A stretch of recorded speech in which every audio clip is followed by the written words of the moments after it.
নমস্কার বন্ধুরা, welcome back to my channel. তো আজকে আমি আমার এই ভিডিওতে কথা বলবো সন্দীপ এবং টিনাকে নিয়ে। সন্দীপের ভিডিওর যেটা ব্লগটা ছিল সেইখান থেকে আমি যেমন বেশ কিছু জিনিস আলোচনা করব, সেরকমই থাকবে টিনার ব্লগ থেকেও বিভিন্ন আলোচনা, এবং এছাড়াও একটি প্রচন্ড ইম্পর্টেন্ট যেটা ইনফরমেশন থাকবে, যেটা টিনা আর ফোকলা ওদের মধ্যে এখনো সম্পর্ক আছে। তো সেটা আমরা জানতে পারছি। কিভাবে জানতে পারছি, কি বৃত্তান্ত, সেটা নিয়ে আমি আসছি সবার শেষে। তার আগে আমি দুজনের ব্লগ সংক্রান্ত যে আলোচনা সেটা আগে করে নিই। তো সন্দীপের ভিডিওতে আমরা প্রথমে দেখলাম যে সন্দীপদের একটা বিয়েবাড়ির ইনভিটেশন আছে, সেই জন্য সারাদিন যেভাবে আর কি প্রিপারেশন সমস্ত কিছু চলে সেরকমই চলছে। এবং ওর ভিডিওতে এখন মেইন কন্টেন্ট যেটা হয়েছে সেটা হচ্ছে কৃষাণু, মানে ওর ছেলে। তো কৃষাণুকে ও প্রচণ্ডভাবে ভিডিওতে দেখাচ্ছে, এবং এতটাই দেখাচ্ছে যে মাঝে মাঝে একটু ওভার লাগছে। কারণ সে বাচ্চা, সে প্রতিটা অ্যাক্টিভিটি যেটা করছে সেটা অবশ্যই খুব ভালো লাগে, কিন্তু কোথাও না কোথাও সবসময় বাচ্চাটাকে ক্যামেরাতে দেখানো কিন্তু উচিতই নয়। কারণ সমাজসেবিকা দিদি যেমন বলেছিলেন যে বাচ্চাটিকে যতটা সম্ভব কম সোশ্যাল মিডিয়ায় আনা, কারণ বাচ্চাটির জীবন সবে শুরু হচ্ছে। আর যেখানে একটা এরকম বিষয় মা বাবার মধ্যে এরকম চলছে, সেহেতু সোশ্যাল মিডিয়ায় পুরো জিনিসটাকে সর্বক্ষণ ও কি করছে না করছে সেগুলো দেখানোর আমার মনে হয় না এতটা দরকার আছে। কৃষাণু একটি ছোট্ট শিশু, তো সে যেভাবে তার সারাদিনকার অ্যাক্টিভিটি, মানে ওকে ঘিরেই সবকিছু, ওদের লাইফটা পুরো দেখতে পাচ্ছি, ওর মা বাবা এবং সন্দীপও। কিন্তু সবটুকু ঠিক আছে, কিন্তু অতিরিক্ত যদি কোনো জিনিস হয় সেটা কিন্তু খুব একটা আমার মনে হয় ভালো নয়। মানে এই জিনিসটা তখন মানুষজন এটা বলতে পারেন যে কৃষাণুকে দেখিয়ে ভিডিওতে ভিউজ আসছে বা কিছু, জিনিসটা তাই লাগছে। কিন্তু কারণ একটা বাচ্চা থাকলে তার যেরকম অ্যাক্টিভিটি, তার সমস্ত হারকাত দেখিয়ে যেমন ভিডিওটাকে খুব ইন্টারেস্টিং করা যায়, কিন্তু সেটা যদি 5 মিনিট হয় বা একটা পার্টিকুলার টাইমিং হয় সেক্ষেত্রে কিন্তু ভালো লাগে। কিন্তু এক্ষেত্রে এতটা বেশি পরিমাণে হয়ে যাচ্ছে যে মাঝে মাঝে কিন্তু জিনিসটা একটা অন্য পর্যায়ে চলে যাচ্ছে। আর যদি এটা এই জন্য দেখানো হয় যে মানে সন্দীপ যদি চায় যে সন্দীপের কাছে বাচ্চাটি আছে, টিনার কাছে নেই, তো টিনাকে জ্বালানোর জন্য একটা হতে পারে, তো সেক্ষেত্রে তো কিছু বলারই নেই। আচ্ছা, অপরদিকে টিনার ব্লগ থেকে আমরা দেখলাম টিনা মোটামুটি ওয়েট লস করছে ভীষণভাবে, কিন্তু ওর যা খাদ্য তালিকা দেখছি, যা আইসক্রিম খাওয়ার মানে ভিড়িক দেখছি, তাতেও রোগা হতে পারবে বলে মনে হয় না। শুধু তো আইসক্রিম নয়, আরও অনেক মানে যেটা প্যাকেজ ফুড বা এই ধরনের খাবারও দেখছি প্রচণ্ড পছন্দ করে। আচ্ছা, যাই হোক, এইটা বিষয় না, বিষয়টা হচ্ছে সে বসাচ্ছে এখন ওয়াইফাই। কারণ ওয়াইফাইটা বসাচ্ছে, এর আগে সে বন্ধুর বাড়ি থেকে করছিল, কিন্তু এখন বোধহয় নেটের সমস্যা হচ্ছে, সেই জন্য ওয়াইফাই বসাচ্ছে। আর ও ধরেই নিয়েছে যে কৃষাণু ওর কাছে আসবে, এবং কৃষাণু যখন ওর কাছে আসবে তখন ওর আর্নিংটা কিন্তু আরও বাড়াতে হবে। আচ্ছা, এ প্রসঙ্গে কারো কিছু কথা বলতে চাই, সেটা হচ্ছে সন্ধেবেলা দেখলাম ওর মা, ও এবং ওর ওই যে বন্ধুটি আছে তার সঙ্গে ওরা সবাই মিলে মার্কেটে গেল, এবং মার্কেটে গিয়ে ওর দাদা ভাই দেখলাম যে ফোন দেখছেন দাদা ভাইকে ফোনটা কি টিনা কিনে দিচ্ছে কিনা জানি না। তারপরে আরও সমস্ত কিছু খরচ খরচাটা মোটামুটি দেখে মনে হচ্ছে টিনাই করছে। তো এক্ষেত্রে একটা জিনিস বলবো, ওর কাছে যখন বাচ্চাটি আসবে, ও ধরে রেখেছে, তাহলে কিছুটা টাকা পয়সা আমার মনে হয় এরমভাবে মানে হাওয়ায় উড়িয়ে না দিয়ে ইনভেস্ট করে রাখা বা কিছুটা সঞ্চয় কিন্তু খুব প্রয়োজন আছে। কারণ যখন একটা সন্তান ওর কাছে আসবে তখন তার ভবিষ্যৎ আছে, তার পড়াশোনা আছে, তার সব কিছু আছে। তাহলে একজন মানে মা হিসেবে আমার মনে হয় ওরও কিন্তু সন্তানের জন্য অবশ্য করে হলেও কিছুটা মানে মানে টাকা পয়সা সঞ্চয় করে রাখা উচিত। আর একটা জিনিস এখানে মোস্ট ইম্পর্টেন্ট, সেটা হচ্ছে ওরা যখন মার্কেটে গেল তখন ওই একটা এ প্রসঙ্গে আরও একটা কথা বলি, সেটা হচ্ছে আমরা দেখলাম যে ওরা বাজারে যখন গেছিল, মেইন যে জিনিসটা ছিল সেটা হচ্ছে ও একটা ওই টয়লেট মতো যে একটা চেয়ার হয় ওটা কিনলো। কারণ ওদের বাড়িতে মানে নিচটাতে ওয়েস্টার্ন যে টয়লেট সেটা নেই, মানে কোমোড নেই। তো বাবা বলেছে এ মাসে বসাতে পারবে না, পরের মাসে বসাবে। এখন যে জিনিসটা বোঝা যাচ্ছে, টিনাকে কিন্তু ওর বাড়িতে মোটামুটি সবাই কিন্তু, মানে সেটা সত্যি কথা, টাকা পয়সার জন্য কিন্তু ইউজ করছে।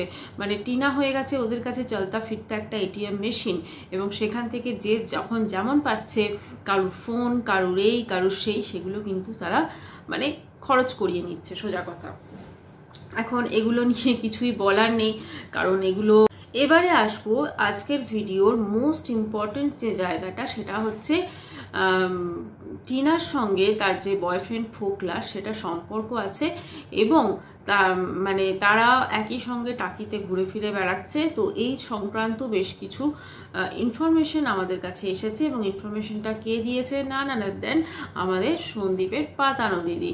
তো সন্দীপের পাতানো দিদি নাকি টাকি চলে গেছিল, এবং সে গিয়ে নাকি সব কিছু দেখেছে, নিজের চোখে দেখেছে, তার ভিডিও ফুটে যাচ্ছে, সব কিছু আছে। মানে যেটা বোঝা যাচ্ছে যে সন্দীপের পাতানো দিদি এখন মোটামুটি গোয়েন্দার কাজও করছে, এবং তিনি সমস্ত জায়গায় পৌঁছে যাচ্ছেন। মানে এগুলো হচ্ছে মানুষকে যে উপকারও তিনি করছেন সন্দীপকে এতটা, শুধুমাত্র তার চ্যানেলটা একটুখানি গ্রো হবে বা আরও বেশি গ্রো হবে। গ্রো তো অলরেডি হয়েই গেছে, আরও বেশি গ্রো হবে তার জন্য। আমি জানি না এই ঘটনাটা সত্যি কি মিথ্যা কি, কিন্তু একটাই বলবো যে যেখানে টিনা পরিষ্কার বলে দিয়েছে যে ওর সঙ্গে ফোকলার কোনো সম্পর্ক নেই, ফোকলার তরফ থেকে বলে দেওয়া হয়েছে কোনো সম্পর্ক নেই, তাহলে তার মানে ওরা সমাজকে বা দুনিয়াকে এটাই জানাতে চাইছে যে আমাদের মধ্যে কোনো সম্পর্ক নেই। তাহলে ওরা যখন দুজনে এই জিনিসটা চাইছে, তাহলে আমাদেরকে কিন্তু সেটাই আমার মনে হয় ধীরে ধীরে মানে একসেপ্ট করতে হবে। কারণ আমরা যদি এখন জোর করে ওদেরকে জড়িয়ে দিই বা বলি না তোমাদের মধ্যে সম্পর্ক আছে, তাহলে দেখা যাবে সত্যি সত্যি ওরা আবার এক হয়ে গেছে। কোনো কিছুই তো বিশ্বাস নেই, কারণ আজকাল ব্যাপারটা এমন হয়ে গেছে যে মানুষজন এতটা বেশি মানে ভিডিওর স্বার্থে, তারা এতটা বেশি কন্ট্রোভার্সি ক্রিয়েট করার স্বার্থে যা করে সেটা আমরা সবাই খুব ভালোভাবে দেখতে পাচ্ছি। আচ্ছা, এবারে আরেকটা কথা বলি, সেটা হচ্ছে টিনা সন্দীপ মোটামুটি এখন আমাদের ওয়াইটির এই জায়গাটাতে একটা সেলিব্রিটির জায়গা নিয়ে নিয়েছে।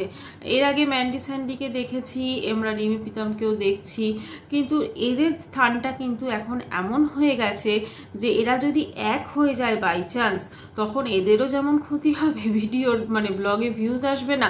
আজকে সন্দীপের যে ব্লগটা দিয়েছে, আমি যখন ভিডিওটি বানাচ্ছি 40 এরকমকে দেখলাম, আর টিনার ভিডিওর কিন্তু ভালোই মানে বেশি আছে, 50K এরকম কিছু একটা দেখলাম। তো মোটামুটি এইটা মানে সন্দীপের থেকে টিনা কিন্তু এখন ওয়াইটিতে বেশি পপুলার। এটার একটাই কারণ যে টিনা পরকীয়া করেছে, তো টিনার পরকীয়ার বা কেচ্ছা সবাই ভিডিও দেখতে যাবে যে ওর ভিডিওতে কোনো কেচ্ছা আছে কিনা, ওর ভিডিওতে এই আছে কিনা, ওর ভিডিওতে সেই আছে কিনা। আর সন্দীপের ভিডিওতে নর্মাল ব্লগ থাকে, তো সেক্ষেত্রে অতটা ইন্টারেস্ট হবে না। তবে একটা জিনিস ঠিক, আজকে কৃষাণু যদি টিনার বাড়িতে যায়, তাহলে কৃষাণুর ভবিষ্যৎটা সম্পর্কে কিন্তু একটা প্রশ্নচিহ্ন থেকে যাচ্ছে।